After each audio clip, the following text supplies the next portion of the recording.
Hey everyone, greetings. It's Naomi Wolf, and I'm here with, of course, one of our favorite people, one of my favorite personal heroes, as you know, because I say it every time, it remains true.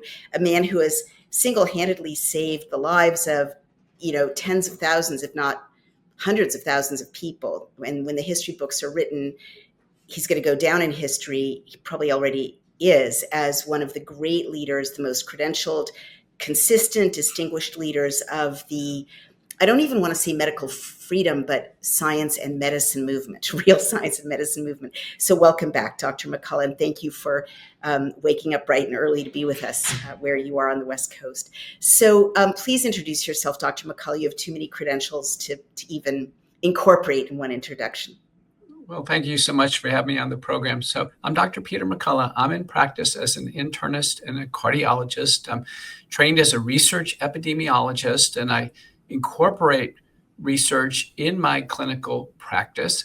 And I'm the president of McCullough Foundation, which funds our investigative scholarship, our media, justice, and public policy activities. And I'm also the chief scientific officer of the Wellness Company, which is really a global solution to the crisis we found ourselves in over really the last 5 years, the pandemic years. And through this process, previously I was studying heart and kidney disease, was heavily published and cited in that area, and I directed all my efforts towards the pandemic. And now I'm one of the most published people on SARS-CoV-2 infection, COVID-19 illness, and now the record injuries, disabilities, and deaths we're seeing after COVID-19 vaccination. So, what I've done, Naomi, is I have been principled in peer-reviewed publications as the method by which we can examine what's going on. And I think it's very important. Very few people that you ever interview in this whole medical freedom movement have actually, put pen to paper and gone through the rigorous procedures of getting things into publication. Very true. I mean, to be fair, also the ones who have faced an incredibly discriminatory, in fact, treacherous peer review publication situation in which they get publicly retracted to destroy their reputations. And now we found that vast sums of money were flowing to those very same peer-reviewed journals that were supposed to be so objective and purely scientific. But I take your point. I agree. So talk about some of the peer-reviewed publications that you and your team think are most impactful that you've produced recently. Well, let me just say at the outset, I feel the pain of everyone who has tried to publish through the pandemic. I'm currently the editor of a cardiology research journal. I've previously been the editor of two major journals. So I've been in this business now for many decades. And I can tell you as an editor, I'm watching what's going on. And you mentioned the retractions. There is a vast bias against bringing the truth out, particularly on early treatment of SARS-CoV-2 infection and then vaccine safety. What I mean by bias, for instance, let's say Harvard. I was the visiting professor in Harvard in 2019, 2 divisions. So, I know the school well, respect the doctors and the faculty there. But if a faculty member at Harvard had a paper concerning, let's say, death after COVID-19 vaccination due to heart damage or blood clots, and they took that manuscript and then had to get approval from their department chair or research administration before submitting that paper, it would never go out the door because Harvard actively promoted COVID-19 vaccines. They mandated it on their patients, their students, their faculty. So the bias starts actually at the inception of a paper. Now, even if a independent doctor said, I'm going to do it anyway, and sent the paper out to a journal, then the editor could just do what's called a desk rejection. So it could just get rejected out of hand. I don't want to see anything, negative on the vaccines. I've had papers go into the editor, certainly have plenty of desk rejections, but I've even had papers go to the associate editor, triage to associate editor, and have every single associate editor at the journal refuse to touch the paper, just as if it's radioactive. And then even if it goes out for peer review, the peer reviewers can say, I violently oppose this paper, and I reject this paper. So, journals can, at their will, can reject any paper they Mm. want to. So we've seen papers go through this arduous journey and then finally get into peer review, contracted, copyrighted, uh, fully published papers, Mhm. and then have them get a lot of attention. Now, this has happened to me as an author on some major papers. And then after a month or two, have the journal say, we're retracting it. And we'll say, well, for what reason? There are the Committee for on Publication Ethics, the COPE guidelines, which have criteria. There must be a criteria to retract a journal. And then the journal or the publisher comes up with no credible criteria. They say, well, we didn't think some of the references were good, or something like that, and administratively retract the paper. Now, a paper like this, Naomi, to give you an idea, can take 2 to 4 years to publish. Easily takes $3,000 to maybe $6,000 just in publication fees. Wow. This is all borne individually by the authors. I've gone through this now in COVID-19, approaching 100 peer-reviewed papers, cited. And previously, I had 700 on heart and kidney disease in the National Library of Medicine and other Google Scholar and other citation indexes. So what I'm telling you is my inference is that only 1% is getting through. We now have 4,000 papers on vaccine injuries, disabilities, and deaths, and that represents probably only 1%. There should be 400,000. When you say we have, do you mean your group or researchers in general who are looking at this issue?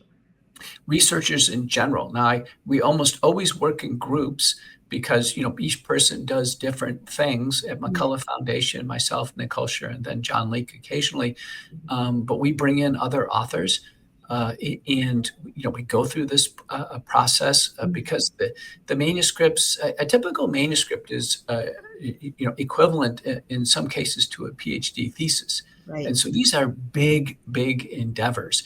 And so we need a big team to put it together. Everything is vetted. And when it goes through the peer review process, now as an editor, I can tell you it's standard to have two peer reviewers and then an editorial decision after changes to the manuscript and a rebuttal letter. Right. I've had up to 6 my first author papers assigned, which I've never seen before. And in a paper that was fully peer-reviewed, published by former NIH writer Mark Mead, we had, I think, over a dozen peer reviewers assigned. I've never seen this degree of resistance Wow. to giving people the truth. I understand. I'm going to take a minute, if I may, and put in kind of very layperson's language what I understand you to be saying, so people really get the kind of data, how it impacts them, all right, not just the scientists and doctors who are submitting these peer-reviewed or these publications, for these articles for peer-reviewed publication, right? But what the big picture is. You're saying, I just heard you say that the academic journals, and these are like the gold standard people should know of, like knowledge in the scientific and medical field, right? They're the latest cutting edge. They are the science, right? They're the imprimatur of what is proven, signed off, validated. And some of these publications, like The Lancet, for instance, are the most prestigious in their field. So what you're saying, Dr. McCullough, is that what should have been, what we always assumed to be, a purely objective, straight meritocracy, send it out for peer review, meaning other experts in the field who read it, sign off on it, or raise objections. These get answered.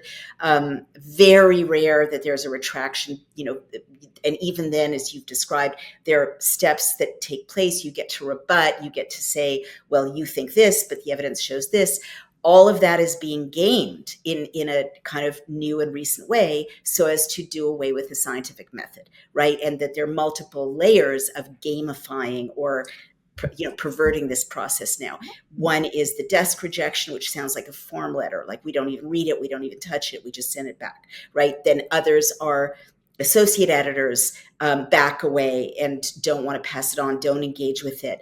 Then others are, even if it gets to the point of being sent out for peer review, meaning the experts read it, they can be counted on to write responses saying, I'm not, I vehemently object to this question even being asked, which is totally unscientific. And then even if the paper, like yours, no doubt, because you're so published, right, cannot be found fault with, goes through peer review, has to be published. They can't find a reason not to publish it. They publish it, and then in what seemed to me very staged retractions, they then announce, oh no, we've made a mistake. They issue a press release to the whole world. It's damaging to your reputation, to your co-author's reputation. And then it discredits that field of inquiry in that paper, but it also disincentivizes other researchers from even daring to study that issue. Is that a reasonable restatement of what you just said? Hi everyone, Naomi Wolf here. Ashish Kumar Jha, who was the former Biden administration COVID-19 response coordinator, recently gave a chilling speech at the University of Michigan School of Public Health. Jha warned of a new age of pandemics, fueled by bioweapons development and by natural threats. He called for massive investments in vaccines against pathogens that don't even exist yet, and urged a war against so-called, quote, misinformation. But the question we need to ask is, who's working on bioweapons, and how many labs are there globally? Yes, Trump won, but that doesn't mean that evil is not still lurking in the background, and being prepared, no matter what your politics, is always the best defense. The wellness company's Contagion Emergency Kit, developed by Dr. Peter McCullough and his medical board, includes 5 critical life-saving medications, such as ivermectin, Tamiflu, and a nebulizer. It includes hydroxychloroquine. Every household can now have access to these hard-to-get medications without any of the red tape. It's so simple. Fill out a digital intake form and your kit will arrive in 1 to 2 weeks. Don't wait until the powers that be put their plans into action. Stay ready for the unexpected. History has shown that only that way can you really stay safe. Head to dailyclouthealth.com and use code DailyClout to save $32 off plus free shipping. Kits are only available to U.S. residents. I really urge you to go ahead and protect your family now. dailyclouthealth.com and use promo code DailyClout. Thank you. It is. That's a very accurate restatement. And let me say that we know that now truth is being altered or disformed, bastardized, if you will, because there's the lack of balance. So let me give you an example. You pick any top-tier journal, New England Journal of Medicine, JAMA, Lancet, and pick any issue, and you'll see balance in the literature. So let's take back pain surgery.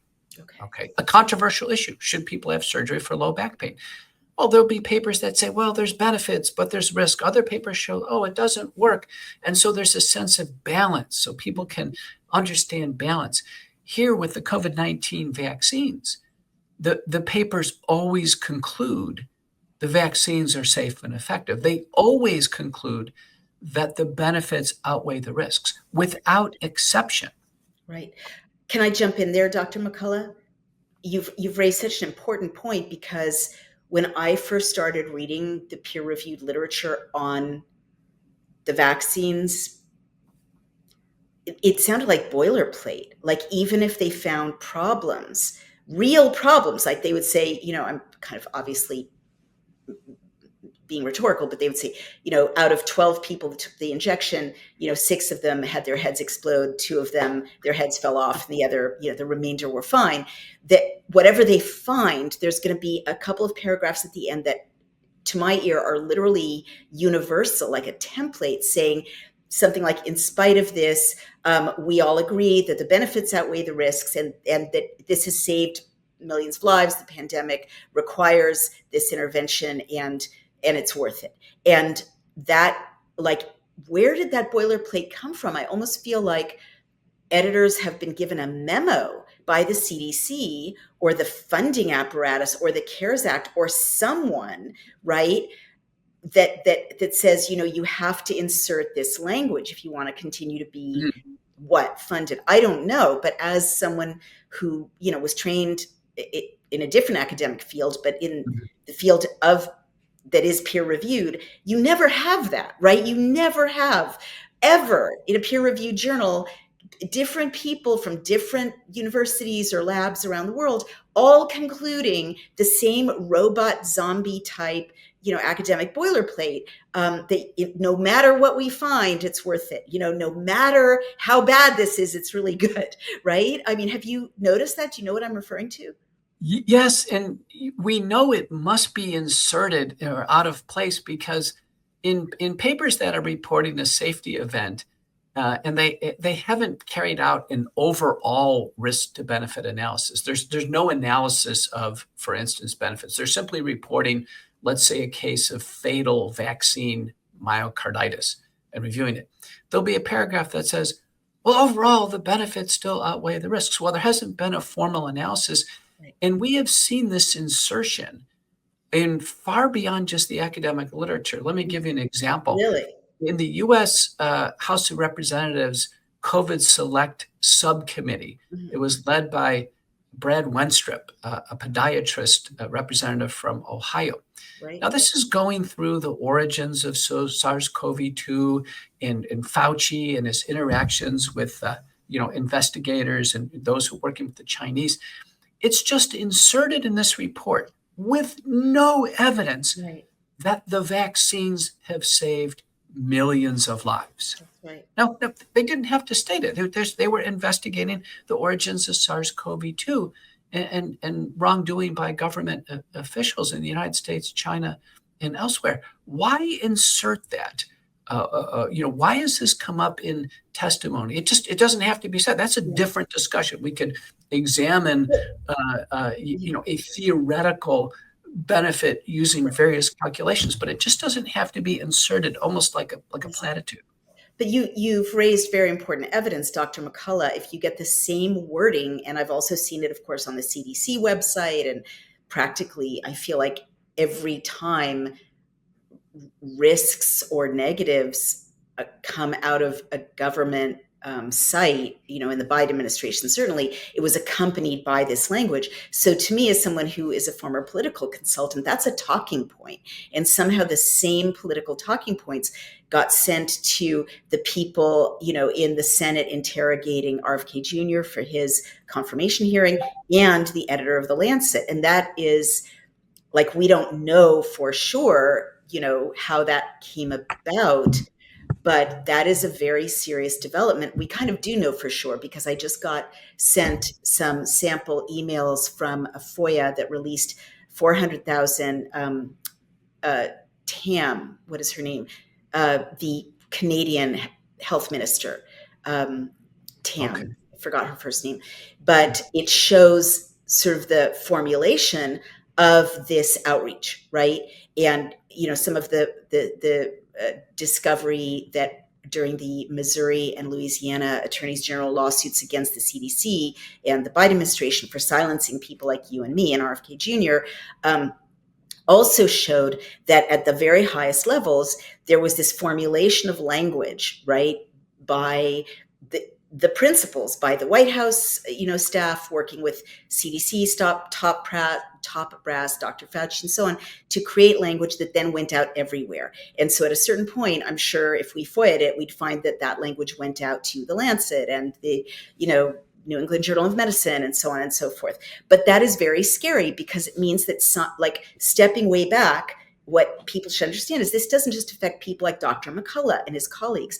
It totally affects you because it means that science and the state are no longer separate, that the science has been co-opted by the state, and which in turn have been co-opted by private industry, right? And so you cannot trust now that everything that flows from the Lancet and the New England Journal of Medicine, which is policies in hospitals and what your doctor tells you, you can't trust that that's not corrupted. Is that a fair thing to say, Dr. McCullough? It is. That's a very good summary. And I want to get another citation in. And I think the difference in this interview and so many others, we're just going to cite the information. There is a second report on the pandemic response from the U.S. House of Representatives. And it was led by the chairperson was Kathy McMorris Rogers. And this is the Department of Energy and Commerce Oversight. And the title of the report is "We Can Do This: An Assessment of the Department of Health and Human Services COVID-19 Public Health Campaign." And it's addressing the messaging of exactly what you've stated, that there was a coordinated effort to put out specific messages. In fact, the HHS spent incredible amounts of money with private PR firms to get out these messages. And they were intentionally deceptive messages to the public. Let me give you an example. One of them, you remember this early on, this started early, before the vaccines. One of them was, "No one is safe." Right. And it came out all over. Everywhere, All of this. And people have made montages of the same day, having this come out on thousands of news stations all at once. So today's update on COVID-19, no one is safe. Another one that came out in about May of 2021 was crisis of the unvaccinated. Right. And this went, now this was Democrat and Republican. I remember Ron DeSantis, governor of Florida, coming out, crisis of the unvaccinated. It was simply a fabricated talking point. And a very interesting person to talk to on this is Lisa Myron. She is an investigative attorney out of Toronto. And she has said, well, wait a minute, Dr. McCullough, these talking points came out all over the world. It just wasn't the United States. It was all over the world simultaneously. So it needed global coordination. And her research has led her to the World Health Organization national focal points. So the World Health Organization has over 190 members, but it has over 140 national focal points. These are offices. These are communication offices. Ours is in Washington. It's called the American Health Organization, or PAHO. Say that again. It's called the Pan American Health Organization. Yeah, the Pan American Health Organization, or PAHO, PAHO. And Myron believes that there was a set of messages coordinated really on the same day out of the WHO, and then the U.S. agencies picked it up. They put it, AHH put it out through their PR channels, and these messages went out in order to, in a sense, have the public believe the same thing all at the same time. And this has never happened in the world before. I mean, we've been through World War I, World War II. People know what propaganda is and attempted propaganda campaigns, but this was launched essentially as a global propaganda campaign, and it resulted in great harm to the world's population. That is absolutely fascinating, and it adds a really important piece of evidence. And I'm going to go ahead and reach out to this researcher after this interview and interview her, because people have found some of the paper trail of what you're describing, but not that bombshell. And I would just add to that you didn't just have the World Health Organization promoting straight up propaganda around the world. And if people think back, I'm sure they can identify other talking points that were universal. One of them is don't kill grandma, right? Don't kill grandma at Ramadan. Don't kill grandma at Hanukkah. Don't kill grandma at Christmas. Don't kill grandma.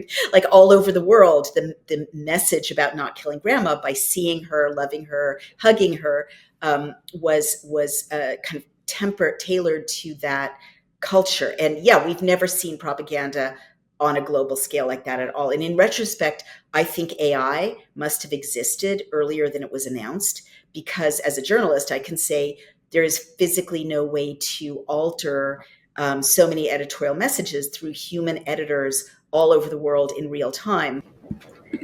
Hey, everyone. Naomi Wolf here. How are you doing with your New Year's resolutions? January is here. My start was pretty easy. My resolution was to focus on my well being. And we all know that the foundation of well being is a good night's sleep. So, if I could do just one thing to improve my sleep and overall well being, it is taking the number one mineral for sleep, which also helps me personally on so many levels. Yes, I am talking about magnesium. Actually, I am talking about the Magnesium Breakthrough by Bioptimizers. It's 7 different forms of magnesium in this supplement, which are involved in over 600 different biochemical reactions in the body. Pretty much every function in your body is upgraded when you do take magnesium, from the quality of your sleep for your brain function, metabolism, to your stress levels. And even if your 2025 resolution is not to focus on your health, as mine is, how are you really going to be able to achieve all your goals without quality sleep and stress management support? It's hard to do that. So please do yourself a favor and make Magnesium Breakthrough part of your daily routine this year so you can get the vitality that you need to conquer your dreams. Go to byoptimizers.com/daily clout now and enter promo code daily clout to get 10% off of any order. And if you subscribe, not only will you get amazing discounts and free gifts, you will make sure that your monthly supply is guaranteed. Again, that's byoptimizers.com/daily clout, promo code daily clout. Take care. You have to have some kind of digital or machine learning assistance. But all that being said, there, add to that, I would say, something called the COVID-19 project, which I think I've got that right. And it's in my book, The Bodies of Others. And this was a consortium starting in the very earliest of 2020. But as you can see from the FOIAs of emails of the CDC and the Canadian Health Ministry, people were planning for this in 2019, right? Which is so creepy. But that group was Bloomberg, Microsoft, Facebook, Twitter, all of these global, Nintendo, right? All of these global communications platforms and what do you do indoors platforms, right? That's why the Nintendo one is so heartbreaking. But they convened, and they've scrubbed this from the internet, but I caught it before they did, but they convened to exactly this message, communicate about COVID, about lockdowns, about how important lockdowns were, about social distancing, masking, all of the nonsense leading up to the vaccines and then the vaccines. And the last thing I want to say for the record about how extraordinarily frustrating it is to hear this template continuing to cause damage to scientific inquiry about it's safe and effective, it was worth it, is that we know, and from your research, and we know from our research on the Pfizer papers, that the vaccine was concluded to be not safe or effective a month after rollout by Pfizer, and no doubt by the other manufacturers. So all of it is a lie. And what we have to ask ourselves as human beings is, how do we save ourselves from the rollout of that kind of pernicious propaganda next time around? Because for sure there will be a next time. So let me pivot a little bit and ask you about the foundation, which I noted with great interest, of the McCullough Foundation's foundation. What led you to start that? I don't think you've given us a full briefing on that yet.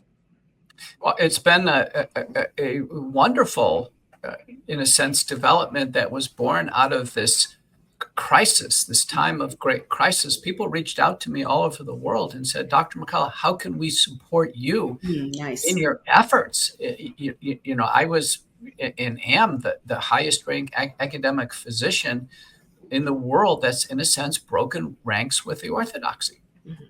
I could have easily kept my university job, my professorship, stayed quiet, and just passively went along with this agenda of, not treating acute sick patients and allowing them to suffer and die, and then going along with the vaccine program, taking it myself, having my family take it, and then advancing it on my patients and supporting this, to the world. I could have gone along with that, and sadly, that's what academic physicians did. Do you know to this day, there's not a single professor of medicine, a chairman of medicine, or chief of infectious disease that's broken ranks and expressed any concerns on the failed treatment response or vaccine safety. Not one. Yeah, Not not one. one, not one, Extraordinary. not one. And I when this started, I was at a major academic medical center and full professor of medicine, and I was on a task force for the pandemic response. Mine was the research task force for this big health system. So we had, a task Am force. I allowed to say Baylor? You're probably not allowed to say Baylor, but can I say Well, Baylor? I've been sued by that organization, so I would just say large academic medical center. So, but the point is, on this task force, that many individuals were involved, and we were working as a team early on. We thought we were doing the right thing for patients, and I immediately got a large grant and investigational drug application to study hydroxychloroquine and trying to help prevent COVID-19 in our workers. I worked tirelessly on a vaccine program as the assistant chair of this program for the Modulon vaccine, which was a cellular-based vaccine to help protect nursing home patients and the workers there. Worked with Operation Warp Speed and the FDA. So I was very involved at a high level. Were. I didn't realize that.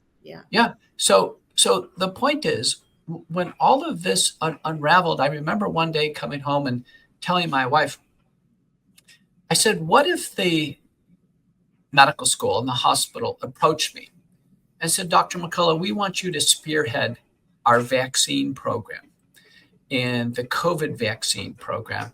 That's going to be brought forward by Pfizer and Moderna and Janssen and Novavax.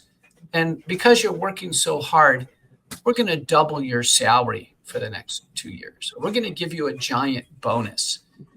Can you imagine me coming home and telling my wife that, and then getting a sick feeling that this is, I'm going to come out really well with this, but this is going to really damage my patients in the population. Can you imagine? That's what actually doctors were confronted with. And because so much COVID relief money came in. Wow. So back to the foundation. Just devil's advocate, Dr. McCullough, at that point, would they have known that it might be a very bad thing they were doing? Wouldn't they have assumed it was possibly a life-saving thing? By April or May, we knew the Pfizer Moderna were the genetic code for the lethal part of the virus, the spike protein. We knew that by April or May. By August, I published an op-ed in The Hill. Myself and Scott Atlas were publishing op-eds. We were two people selected to do so as doctors. And the title of the op-ed in August of 2020 was The Great Gamble of the COVID-19 Vaccine Development. So I saw it as an incredible gamble. And then when it rolled out, initially we were told, listen, this is going to be nursing home patients and first line workers. We were told that. I remember this. And they set up tables in the lobby of the hospital for first line workers, ER workers and ICU. And so we sat back and watched them take the vaccine. And then they said, well, listen, now kind of everybody take it. And all the ranks. And it kept going and going. I started getting text messages on my phone. Dr. McCullough, you haven't showed up for your vaccine. Yeah. So, and I already had COVID in 2020. And I said, listen, I've already had the illness. The vaccine wasn't even, people who had the illness weren't even eligible to be in the Pfizer trials. Right. Neither were pregnant women or women of childbearing potential, and even suspected COVID recovered weren't allowed. So at any rate, through 2020, if I was approached, I would have been in a moral dilemma. And some doctors who have not yet come forward must have been entrapped in a moral dilemma. Yeah. And they took a side of this now that humanity, I think, will never forgive them. But I do want to get back to the foundation. So people reached out all over the world, said, Dr. McCullough, you need support because you're traveling all over the world on your own dollar, testifying in Washington. I was just a professor of medicine. I didn't have any entrepreneurial activities. And so with great help from friends in Dallas, we started a 501c3 McCullough Foundation. We made it easy because put my name on it so people can know what it's about. And we have 4 major areas: investigative scholarship, which takes a lot of effort and resources, our media profile and our media profile. We're out there in the media every single day, multiple postings in the courts. I was a pro bono expert for 5 years through the pandemic, and nearly 100 cases. 2 went to the U.S. Supreme Court, 1 went to the Texas Supreme Court. And then actually in public policy. I've testified in U.S. Senate, House of Representatives, now probably a dozen or more state houses.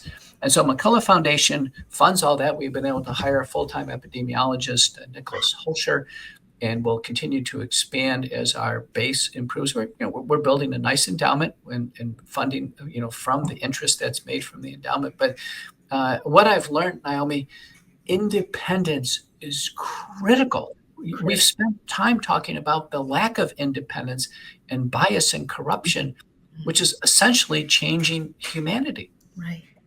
Wow, what an important development. I mean, now that you've really spelled out these 4 areas, which are so well thought out for what's needed at this moment, this is so critical. I mean, this is exactly what I remember in 2021, 2022, I convened thought leaders. You were invited. I know you couldn't make it, but and we faced the fact that we needed to rebuild everything, right? That the media had been corrupted, science had been corrupted, medicine had been corrupted, and that it was beyond reform, right? There is no way to reform a situation in which, as you say, not one head of a teaching hospital, not one head of a major clinic, nobody, right, except a handful of distinguished dissidents came forward even to this day to say this was terrible, we made a mistake, we regret it, and take responsibility for what they did.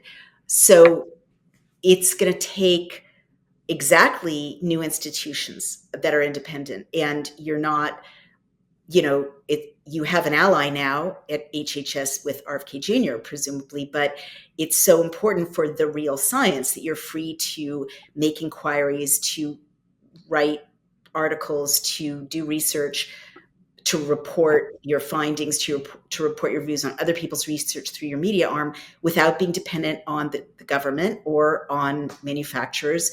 And people really need to understand that they get the media and the science that they support, right? And that if you are going to let institutions be bought and paid for by people who don't care about your well-being and your families, that's the science and media you're going to get. And we have to step up now and support new institutions like yours. So that's very exciting, and I'm glad it's going so well. And I'm glad that you're doing something that's going to, like, we're all at the stage where we have to do things that will outlive us, right? No, I'm not trying to be dark. I'm just saying, like, there's very little time, and all the institutions have to be remade at 1776 all over again. So I'm just saying, I'm glad that it's not like a website. I'm glad it's something that can go on and on into the generations. That's what I meant.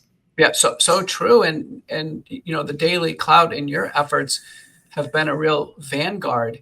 Thank you. And it's clear now the public is turning to independent media. So I'm visiting my daughter in San Diego. She's a young attorney, and obviously all her friends are young, and they're in this wonderful phase of life. Mm-hmm. The TV hasn't been on. Wow. She doesn't watch CNN or Fox or any of her, and none of her friends do. They wouldn't even know what a CNN political analytic piece would even look like. And so they turn to independent media. And now we know that with the Trump administration, independent media is in the White House briefing room. They have an independent media desk. We know that podcasters like Joe Rogan get far more views than primetime media spots. And your work at the Daily Cloud, I think I would probably hold you out as the most prominent political analyst and author that, in a sense, has broken ranks. What about your group?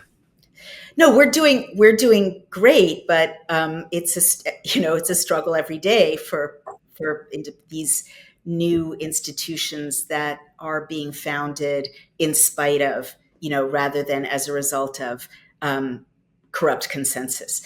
So Thank you for your kind words. And, we've always, I think we've always been kind of fans of each other's work, but, I, we're all doing great in the new media space. We are watching old media dying, but mostly I'm delighted to hear that people your daughter's generation and background, meaning sophisticated, educated, younger people, are turning away from the propaganda. Can I just ask you, what does she, if she doesn't mind my asking this, what do she and her friends say the reason is that they don't watch Fox or CNN? Do they articulate it, or is it just an organic, we're too busy looking elsewhere? It's the latter. It's an organic lack of appeal. It just does not appeal to young people whatsoever to turn on and see some panel on there grinding out something. They're just on to different things. At this higher level, if you ever turn on CNN or Fox, and I'm a frequent contributor on Fox, so your viewers will know, they see me on, but I've been on ABC and all of the media. I would not be characterized as on the right or the left. I'm pretty much down the middle. I have no problem voting on either side of the ticket. But for young people, they just don't enjoy this political grind, the antipathy that we see from both sides. They don't understand it. They think many issues are grossly exaggerated. Grossly exaggerated, from global conflicts to migrant statistics to COVID and on and on. They recognize that this exaggeration has gotten to the point where it's not realistic and they don't turn it on. I'm so glad to hear it because they're right. Many issues are grossly exaggerated, and it sounds like their ear is attuned to fake communications. I mean, they're very good at sensing inauthenticity, right? So I'm really relieved to hear that. Well, let's move on now to, this new world. Another institution that's being remade is HHS. And of course, this new administration, the Trump administration. I wanted to get your thoughts on, we haven't spoken since RFK Jr. was confirmed, which is a pretty huge, possibly historic development. Would you talk about that? Do you see talk frankly about that. Do you see positives and negatives already that you can identify? What's your view? Well, let's talk about his nomination and then so I'm on record. I have a show on America Out Loud, a McCullough Report, and then I go on Pulse, which is a midday show I do with Malcolm Out Loud. And I'm on record for saying I didn't think he was going to get confirmed. Okay. Oh, wow. Yeah. That's a reasonable guess. I mean, it was a reasonable guess. And that when there are nominees for cabinet positions, or 15 cabinet positions, they don't all get confirmed. It's pretty, common that the Senate has this consent and advice role, and they can not confirm someone. Right. So I predicted he was not going to be confirmed. Now, Malcolm, and I'm the medical doctor, I'm not the political analyst. Malcolm's a political analyst. He goes, no, he's going to be confirmed. So 100% of the time when people hear me make a political guess or wager, I'm going to lose. Okay, so that's the first point. I'm going to be wrong. And he was confirmed. But it's interesting, Kennedy, by his training, is a lawyer. So most lawyers, and like later on today, I'm going to go through a grueling deposition, of which I've been through hundreds now. Most lawyers have very little experience being a witness. And they have very little. They have a lot of experience asking questions, but much less experience answering them. And so when I was watching the hearings, if I could have coached him, as an expert, I would have told him, listen, no, you don't do this, you don't do that. These questions are set up. Most compound questions are set up with several statements, like typically 2 to 4 statements, of which one of them is grossly incorrect. You have to stay healthy and well at times like this. That I often have suffered from mobility issues, and now I don't. Part of my lifestyle is native path collagen. So Native Path's collagen formula is made with ingredients that are scientifically developed to increase bone mineral density, support tissue recovery, reduce wrinkles, enhance hair thickness, and strengthen nails. Who wouldn't want more collagen with all of these benefits? So right now, when you visit getnativepath.com/dailyclout, you can stock up on Native Path collagen for up to an incredible 45% off today, plus free shipping. Every order comes with a 365-day money-back guarantee. You can try it risk-free today. It is a single ingredient formula with no fillers, additives, or artificial sweeteners, and it's third-party tested for heavy metals, which makes sure that it's pure and safe. It's flavorless. You can add it to anything. I add it to my oatmeal. You can add it to coffee or smoothies. Its formula makes it more bioavailable, meaning it's absorbed more easily and mixes without clumping. And the best part is Native Path is offering amazing bundle deals, 3 or 6 packs at a fraction of the price of other brands. With over 4 million jars sold, 1 million happy customers, 8,000 five-star reviews, and a 365-day no-risk guarantee, Native Path is a trusted choice, and they offer an 800 number. You can ask any question. A real person is waiting to help. You can join a private Facebook community. I love these people. Share recipes, success stories. So that's getnativepath.com/dailyclout and start your experience of transformation today. So in a hearing like this, and I was about a year ago in a U.S. House of Representatives hearing, just like this. I was one of the witnesses. I was grilled for about 4 hours. The questions that are being asked many times are just an attempt for the senator to make a statement and to damage the witness. That's the whole goal of doing this. Right. So there's several questions. There's questions that are compound questions that have multiple segments to them, typically 2 to 4 segments.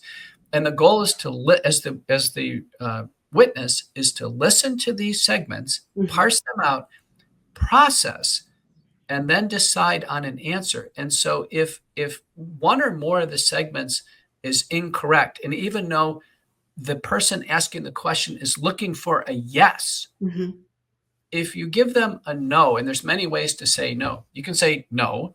You can say, I don't agree with that, or I don't quite agree with that. Or, so there's many ways to soften it. So one has to figure out the selection of how vigorous the no is going to be, and then plant it out there. You put the questioner, in this case, the senators, and most senators are attorneys, they have to stop and think, are they going to take the dangerous step of asking why? Oh. And when they ask a why question, that opens it up. Oh, well, since you asked why, let me explain. And so they're typically terrified of following up with a why. Clever. But there's many other ways to do it. So if they go, this is a yes or no question. Right. And so if you're really confronted, you can say no, and here's the reason why. I see. And so you have to say it really quickly, because if they talk, then the whole gallery knows they don't want to know the reason why. Right.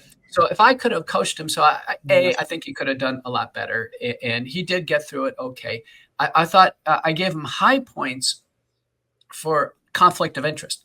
So he actually waited until they were fairly deep into the hearings, and they were pounding him on conflict of interest about lawyers referring legal cases. And by the way, doctors can't get paid for referrals. It violates what's called the Stark Law, but attorneys can. They can actually get paid for referrals. So he was getting paid for referrals.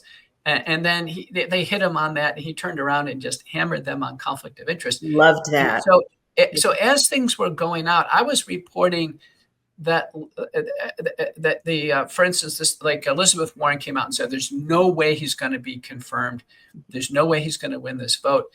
And I thought to myself, she's wrong at that stage, because the senators all have listeners. And so it's really the will of the people.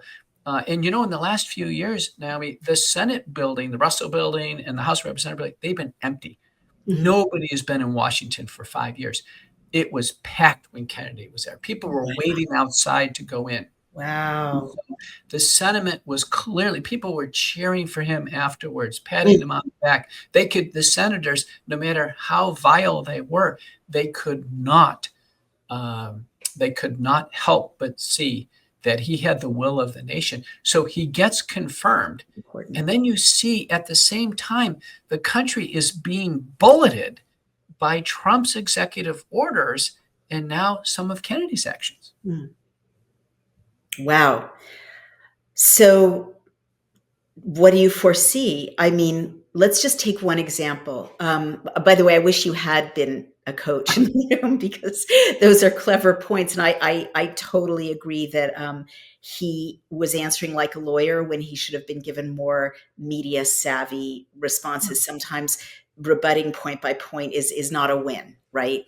You're right. Going back to, like, the way I put it on X is, if I were, the two of us should have been coaching him, right? But if I were in that room, I would have said, say millions of moms every other word, right? Millions. Yeah. It's not about me. It's about millions of moms, right? So it's not about you. It's That's about actually a great point. Great point. Just that kind of thing. But anyway, he's in, which is kind of a miracle. I also thought he was not going to get in. I thought that it was going to be a classic political play to, champion him, and then, oh gosh, the senators killed it. I did my best, because there's so much, let's face it. And people get mad at me these days for being a political analyst and a former political consultant. No president is inhabiting a black and white environment, right? At that level, all decisions are a complex move in an unimaginable range of agendas pushing at the president. And he can't be black and white, right? Or she can't be black and white. It's not possible. So I wish people would snap out of that kind of, rescue fantasy that the president even can do it, like it's Christmas and the president can deliver your whole wish list. But having said that, RFK Jr. is kind of a liability for President Trump in the sense that there's a vast, powerful industry that is going to be hit in some ways, maybe not all the ways, and maybe not even all the ways you and I might want, but they're going to take some hits. And they're probably one of the 2 or 3 most powerful industries in the country, along with defense and agriculture, I would say. So having said that, it's amazing that he's in. Let's just take one of his goals. Say he manages to cut or make illegal, as in every other country except New Zealand, pharmaceutical advertising direct to the consumer. What will that do, in your view, speaking as a cardiologist? Yeah, I don't think it'll do much for medical practice or for patient education. If you look at the pharmaceutical ads on TV, they're usually for very rare diseases. They introduce a bunch of new acronyms that aren't necessary. And then they're just fronted with all these disclaimers. People are confused. My wife sees these on TV. She goes, I have no idea what they're talking about. Right. I know. So this came out in a Tucker Carlson interview, which I think is interesting. The pharmaceutical companies are a rich source of advertising revenue to all the media channels. Right. But it's not necessarily with respect to that product. It's with respect to what the pharmaceutical company wants to accomplish. So if a pharmaceutical company wants to accomplish, let's say, a vaccine agenda, it can just be all the Pfizer dollars, for instance, that are loaded in all these other products. And that's how they accomplish it. It's kind of wielding a force. So some of the ads may actually be a Trojan horse for the big pharma influence. And big pharma, and I know them well. I mean, I was a consultant to pharma. I was what's called a key opinion leader. I worked with them for decades. They assign multiple of their lobbyist agents to each one of the representatives and senators. Each one. And then on top of that, they have assignments to each one. Each one. Oh my gosh. Each one. So like they a handler. Yeah. Oh, and they're just constantly in all of these agency offices all the time. Oh my God. But this, Kennedy's already taken one step, and you probably saw it. So it wasn't just pharmaceutical companies advertising on TV. It's actually the agencies advertising for the pharmaceutical companies on TV, Right. Oh which my is gosh. unprecedented. So this is interesting. If a company advertises, let's say, a medicinal product, there is the U.S. Drug Truth in Advertising laws, drug and cosmetic laws, something called the Landman Act. They all demand fair balance. Mhm. So if something is presented, offering a benefit, they have to present the risks. Mhm. However, when the agency is doing it, let's say the CDC is advertising a COVID vaccine, they don't follow advertising laws because they're Mm. not the pharmaceutical company. They'll just say, get vaccinated Oh to my protect your grandmother. gosh. Yes, yes. So dangerous and evil. Yeah, it's so completely dangerous. So one of Kennedy's first steps, I thought was very wise, is he shut down one of these false advertising campaigns, and it was a misleading one about the influenza vaccine, Mm. and it said, "Well, take the influenza vaccine, and you'll make this milder. You'll turn it into a less of a vigorous infection." And there was some type of allegory, I think, to a lion. Um, but so the point, Naomi, is and it happens in New Zealand too, by the way. The public health agencies actually falsely advertise vaccines on behalf of the vaccine company. So How I'm strongly in favor of shutting down all CDC advertising, particularly the ones for the COVID-19 vaccines, which are directly misleading, but they're also misleading for RSV and for the influenza vaccines, right. but also shutting down the direct to consumer. So if they shut down direct to consumer advertising, what's going to happen is there'll be a lot more pharmaceutical dollars that can be spent elsewhere. Now, we'd like to think it's spent for research and development or maybe cutting the costs of drugs to patients. But sadly, the money may be channeled somewhere else, just more vigorous marketing of doctors, for instance, or Mm. nurses, Mhm. or more efforts on lobbying. We'll have to see what the pharmaceutical Right. industry does. But we can't have the public misled on products. Remember, fair Mhm. balance is always, can you imagine Right. if we had fair balance on a COVID-19 vaccine? And a fair balance ad would say the COVID-19 vaccines may reduce your chances of having COVID.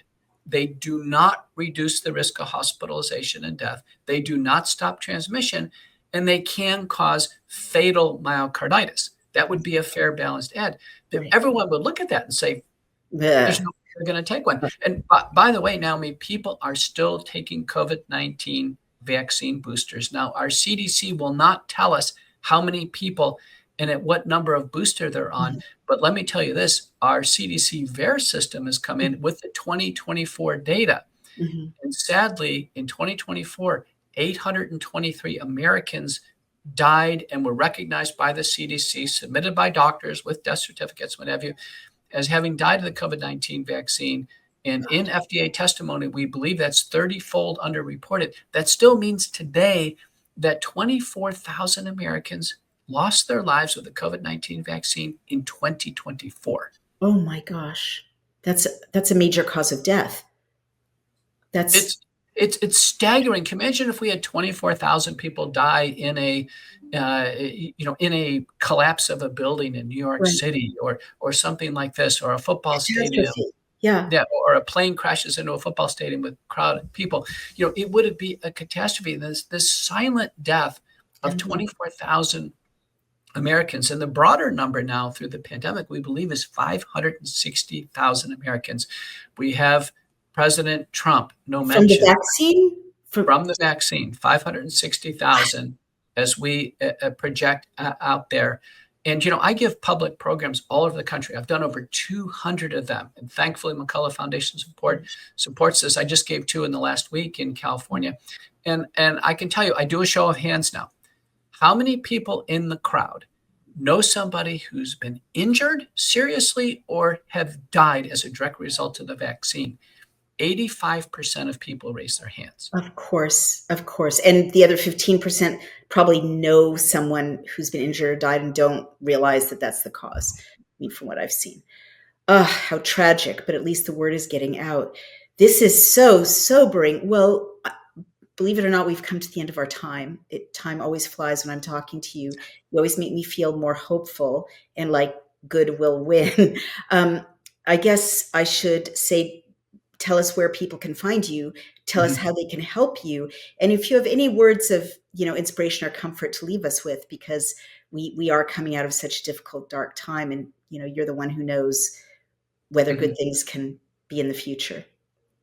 Well, many Americans and people around the world know I've been critical of both the Trump and Biden administrations. I'll continue to be critical. That's my role as a public citizen. But I've also been very active in providing constructive solutions of what people can do, including McCullough Protocol early treatment, and now McCullough Protocol base spike detoxification. That is the use of nutraceuticals and supplements in combination. I've tried all the prescription drugs. I think they play a minor role. I think it's the natural products, nattokinase, bromelain, curcumin, other minor ingredients combined. Just published a breakthrough, a Japanese case report of dissolution, of actually dissolving blood clots in the blood vessels with this. Yes, it was amazing. Dr. Shirasawa. So it's happening all over the world. Chief Scientific Officer of the Wellness Company. We have a suite of products led by Ultimate Spike Detox, nattokinase, bromelain, curcumin combination, but also Mind Lift for brain fog, elevated energy, and heart support. People can take control of their lives now.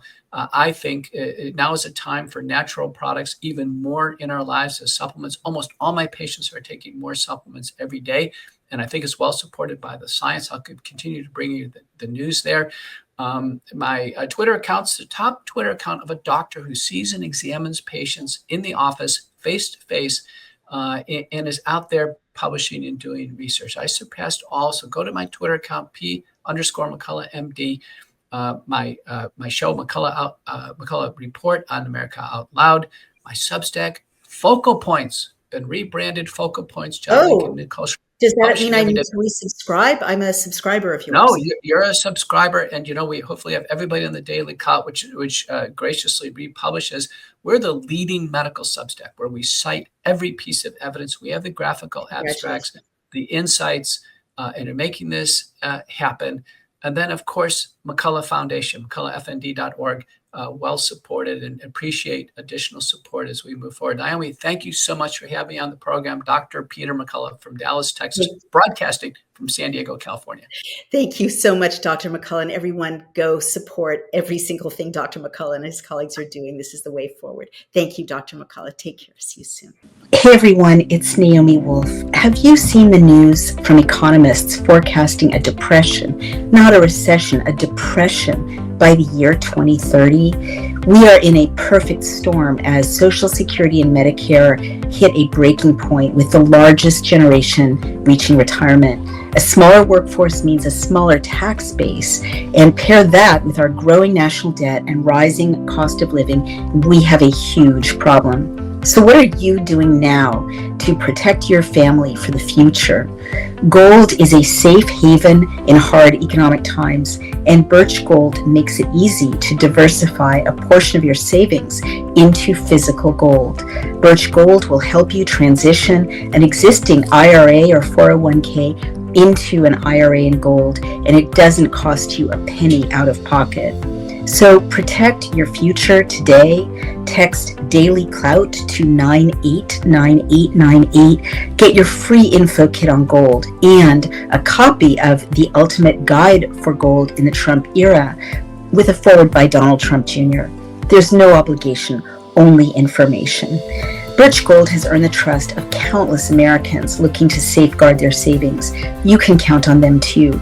Text Daily Clout to the number 989898 today.